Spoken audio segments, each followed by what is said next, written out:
Hi welcome back. അപ്പോൾ ഇന്ന് ഞാൻ വന്നിട്ടുള്ളത് ഒരു കിഡിലൻ ടേസ്റ്റിലുള്ള കൂന്തൽ ഫ്രൈൻ്റെ റെസിപ്പി ആയിട്ടാണ് കേട്ടോ. അപ്പോൾ കണവ കൂന്തൽ എന്നൊക്കെ പറയാറുണ്ട്, നമ്മുടെ നാട്ടിലേക്ക് ഇതിന് കൂന്തൽ എന്നാണ് പറയുക. അപ്പോൾ എങ്ങനെയാണ് ഈ ഒരു അടിപൊളി ടേസ്റ്റുള്ള കൂന്തൽ ഫ്രൈ റെഡിയാക്കി എടുക്കാൻ നോക്കാം.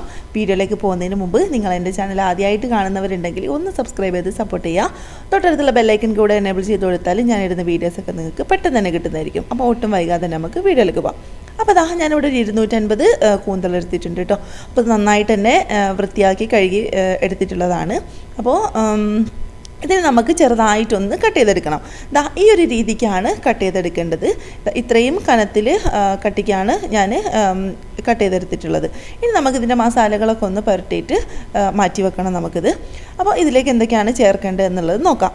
അപ്പോൾ ആദ്യം തന്നെ ഒരു 2 ടേബിൾ സ്പൂൺ അളവിൽ കാശ്മീരി ചില്ലിയാണ് ഞാൻ ചേർത്തിട്ടുള്ളത്. അപ്പം എരിവ് നിങ്ങളുടെ ഇഷ്ടത്തിനനുസരിച്ച് കൂട്ടുകയോ കുറയ്ക്കുകയോ ചെയ്യുക കേട്ടോ. പിന്നെ ഒരു 1/4 ടീസ്പൂൺ അളവിൽ മഞ്ഞൾപ്പൊടി ചേർത്തിട്ടുണ്ട്. അതുപോലെ തന്നെ ഒരു 1/2 മുതൽ 1/4 ടീസ്പൂൺ അളവിൽ നമുക്കിതാ കുരുമുളകിൻ്റെ പൊടിയും കൂടെ ചേർത്ത് കൊടുക്കുക. അപ്പോൾ ഇത് ഫൈനായിട്ട് പൊടിച്ചിട്ടുള്ള കുരുമുളകല്ല കേട്ടോ, ഇതൊന്ന് പിന്നെ തരിതരിപ്പോട് പൊടിച്ചിട്ടുള്ള പൊടിയാണ്. അപ്പോൾ അതും കൂടെ ചേർത്ത് കൊടുക്കുക. പിന്നെ അതിലേക്ക് ആവശ്യമായിട്ടുള്ള ഉപ്പ് ചേർത്ത് കൊടുക്കുക. പിന്നെ ഈ ഒരു മീനിലേക്ക് എന്താണെന്ന് വെച്ചാൽ കുറച്ച് ഉപ്പും മുളകൊക്കെ കുറച്ച് അധികം വേണം, എന്നാലേ ഇതിന് നല്ലൊരു ടേസ്റ്റ് കിട്ടും കേട്ടോ. അപ്പോൾ ഇനി ഇതിലേക്കൊരു 1.5 മുതൽ 2 ടേബിൾ സ്പൂൺ അളവിൽ വരെ ഞാൻ ഇഞ്ചി വെളുത്തുള്ളി പേസ്റ്റും കൂടെ ചേർത്ത് കൊടുക്കുന്നുണ്ട്.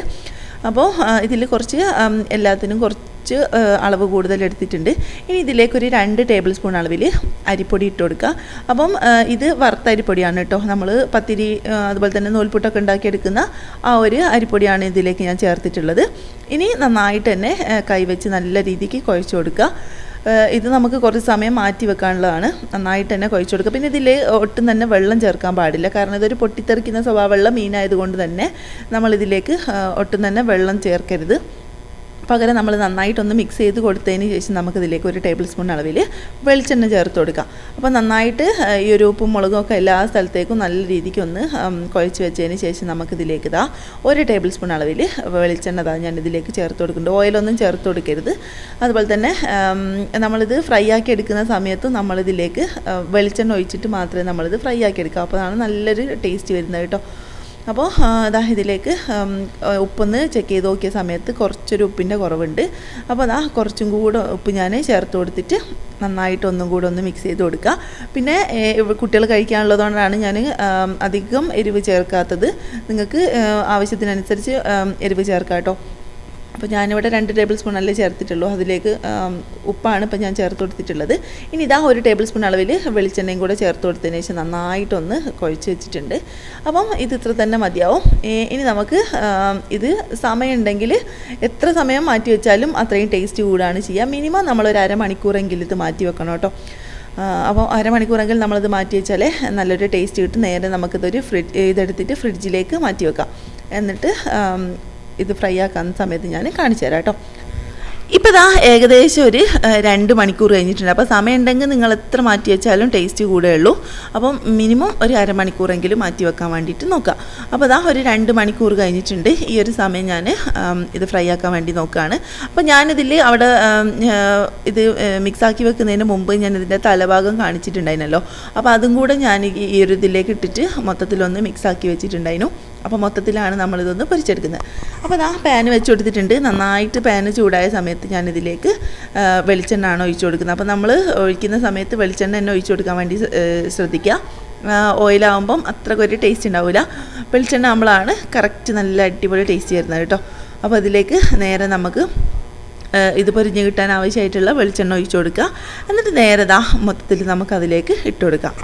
അപ്പോൾ കൂന്തൽ മൊത്തമായിട്ട് ഞാൻ ഇതിലേക്ക് ഇട്ട് കൊടുത്തിട്ടുണ്ട്. ഇനി നമ്മളിത് മൊത്തമായിട്ടൊന്ന് നിരത്തി കൊടുക്കുക കേട്ടോ. ഫുള്ളായിട്ടൊന്ന് നിരത്തി കൊടുത്തതിന് ശേഷം നമുക്കിതിൽ ഓയിൽ കുറവുണ്ടെങ്കിൽ കുറച്ചും കൂടെ വെളിച്ചെണ്ണ നമുക്ക് ഒഴിച്ചു കൊടുക്കാം. അതല്ല ഇതിന് ഒരുപാട് വെളിച്ചെണ്ണ ആവശ്യമില്ല കേട്ടോ, അല്ലാണ്ട് തന്നെ അത് പൊരിഞ്ഞ് കിട്ടും. അപ്പോൾ അതുകൊണ്ട് തന്നെ ഒരുപാട് വെളിച്ചെണ്ണ ഒഴിക്കുന്നില്ല. മൊത്തത്തിലൊന്ന് നിരത്തി നോക്കിയ സമയത്ത് കുറച്ചൊരു കുറവ് കണ്ടപ്പോൾ ഞാൻ കുറച്ചും കൂടെ ഒന്ന് ഒഴിച്ചു കൊടുത്തിട്ടുണ്ട്. അപ്പോൾ ഇത്രയും തന്നെ മതിയാവും. ഇനി നമുക്ക് ഇതൊരു 2 മിനിറ്റ് നമുക്ക് ഹൈ ഫ്ലെയിമിൽ ഇട്ടതിന് ശേഷം നമുക്കിതൊന്ന് ലോ ഫ്ലെയിമിലേക്ക് മാറ്റി കൊടുക്കാം. അപ്പം ഒരു ഭാഗം ഒന്ന് ചെറുതായിട്ടൊന്ന് കളർ ചേഞ്ച് ആയി വരുന്ന സമയത്ത് നമുക്ക് മൊത്തത്തിലൊന്ന് മറിച്ചിട്ട് കൊടുക്കണം. അങ്ങനെ ഇത് തിരിച്ചു മറിച്ചു വിട്ടിട്ട് ഇത് നമുക്ക് വേവിച്ചെടുക്കാം. ഇതിന് ഒരുപാടൊന്നും വേവില്ല. നമ്മൾ ഒരുപാട് സമയത്ത് വേവിച്ചിട്ടുണ്ടെങ്കിൽ ഇത് അങ്ങ് റബ്ബർ പോലെ ആയി പോവും, പിന്നെ കഴിക്കാൻ വേണ്ടിയിട്ട് പറ്റൂല. അപ്പോൾ ഭയങ്കര എന്താ പറയുക, ഒരുപാട് സമയത്തിട്ട് അങ്ങോട്ട് വേവിച്ചെടുക്കേണ്ട ആവശ്യമില്ല. ഇതിന് വേവ് കുറവുള്ളൊരു സംഭവമാണിത്. അപ്പോൾ അതുകൊണ്ട് തന്നെ ഇത് തിരിച്ചു മറിച്ചു വിട്ടിട്ട് നമുക്ക് ഒരു മീഡിയം ഫ്ലെയിമിലിട്ട് തിരിച്ചു മറിച്ചു വിട്ട് നമുക്കിതൊന്ന് വേവിച്ചെടുക്കാം. അപ്പോൾ ഇത് 2 ഭാഗവും തിരിച്ചു മറിച്ചു വിട്ട് ഞാനിങ്ങനെ വേവിച്ചെടുക്കുകയാണ്. പിന്നെ ലാസ്റ്റ് ടൈമായ സമയത്ത് ഞാൻ ഇതിൽ നമ്മൾ അരിപ്പൊടിയൊക്കെ ചേർത്തിട്ടുണ്ടായിരുന്നല്ലോ, അപ്പോൾ അതിൻ്റെ ഓരോരോ ഭാഗം ഇങ്ങനെ ക്രിസ്പായിട്ട് വരുന്നുണ്ട്. അതിൻ്റെ ഒരു മസാല ഇതിലേക്ക് ഇങ്ങനെ പുരണ്ട് വന്നിട്ട് നല്ല ക്രിസ്പായിട്ട് വരുന്നുണ്ടായിരുന്നു. അപ്പോൾ അതുകൊണ്ട് തന്നെ ഞാൻ ലാസ്റ്റ് ടൈമിൽ ഞാൻ ഹൈ ഫ്ലെയിമിലേക്ക് ആക്കിയിട്ടിട്ട് ആ ഒരു മസാല ഇതിൽ നല്ലപോലെ പിടിക്കാൻ വേണ്ടിയിട്ട് ഒന്ന് ഫ്ലെയിം കൂട്ടിയിട്ടുണ്ടായിരുന്നു. എന്നിട്ട് മൊത്തത്തിൽ ഇതുപോലെ ഒന്നിങ്ങനെ മിക്സ് ചെയ്ത് കൊടുത്ത് ഒരു സ്പൂൺ വെച്ചിട്ട് നന്നായിട്ടൊന്ന് മിക്സ് ചെയ്ത് കൊടുത്ത്. അപ്പോൾ ഇത് ഇത്ര തന്നെ മതിയാവും, പൊരിഞ്ഞത് ഇത്ര തന്നെ മതി. നന്നായിട്ട് തന്നെ വെന്തിട്ടുണ്ട്. ഞാനൊന്ന് ടേസ്റ്റ് ചെയ്ത് നോക്കിയിട്ടുണ്ട്. നല്ല ടേസ്റ്റ് ഉണ്ട്. അപ്പോൾ അതുപോലെ തന്നെ ചൂടോട് കൂടി കഴിക്കുകയാണെങ്കിൽ അടിപൊളിയാണ് കേട്ടോ. അപ്പോൾ ഇത് ഇത്രത്തോളം തന്നെ മതിയാവും. ഇനി നേരെ നമുക്കൊരു പ്ലേറ്റിലേക്കൊന്ന് മാറ്റി കൊടുക്കാം. അപ്പോൾ അതിൻ്റെ ആ ഒരു മസാലകളുണ്ടല്ലോ, അത് നമ്മൾ പ്ലേറ്റിലേക്ക് ഇട്ടിട്ടുണ്ടെങ്കിൽ നമുക്ക് നല്ല ടേസ്റ്റ് തന്നെയാണ് കഴിക്കുക. ചപ്പാത്തിൻ്റെ കൂടെ പൊറാട്ടൻ്റെ കൂടെയൊക്കെ നല്ല ടേസ്റ്റ് ആയിരിക്കും കേട്ടോ. അപ്പോൾ നേരെ ഞാനിത് പ്ലേറ്റിലേക്ക് മാറ്റി കൊടുക്കും. ഇനി നേരെ നമുക്കൊരു പ്ലേറ്റിലേക്ക് സെർവ് ചെയ്യാം, അത്രേ പണിയുള്ളൂ. അപ്പോൾ നമ്മളെ കിഡിലൻ ടേസ്റ്റിലുള്ള നമ്മുടെ കൂന്തൽ ഫ്രൈ ഇവിടെ റെഡി ആയിട്ടുണ്ട്. അപ്പോൾ എല്ലാവരും ഇതുപോലെ കൂന്തലൊക്കെ കിട്ടുന്ന സമയത്ത് ഒന്ന് ട്രൈ ചെയ്ത് നോക്കുക. നല്ല പുറംഭാഗം നല്ല ക്രിസ്പായിട്ട് നല്ല അടിപൊളിയായിട്ട് തന്നെ കിട്ടിയിട്ടുണ്ട്. ഇത് ഒരുപാടൊന്നും പൊട്ടിത്തെറിക്കിയ കാര്യങ്ങളൊന്നും ചെയ്തിട്ടില്ല. നമ്മൾ ആ ഒരു കറക്റ്റ് സമയത്ത് തന്നെ എടുത്തുകൊണ്ട് തന്നെ. അപ്പോൾ ഒന്നും പറയാനില്ല, അടിപൊളി ടേസ്റ്റാണ്, മസ്റ്റ് ട്രൈ ആണ്. ട്രൈ ചെയ്ത് നോക്കുക, നിങ്ങളുടെ ഫീഡ്ബാക്ക് അറിയിക്കുക. അപ്പോൾ വീഡിയോസൊക്കെ ഇഷ്ടമാവുന്നുണ്ടെങ്കിൽ ഒന്ന് ലൈക്ക് ചെയ്യുക, നിങ്ങളുടെ അഭിപ്രായങ്ങളൊക്കെ കമൻറ്റായിട്ട് അറിയിക്കുക. അപ്പോൾ ഇൻഷാല്ലാ പുതിയൊരു വീഡിയോ ആയിട്ട് നമുക്ക് വീണ്ടും കാണാം. അതുവരേക്കും ബൈ.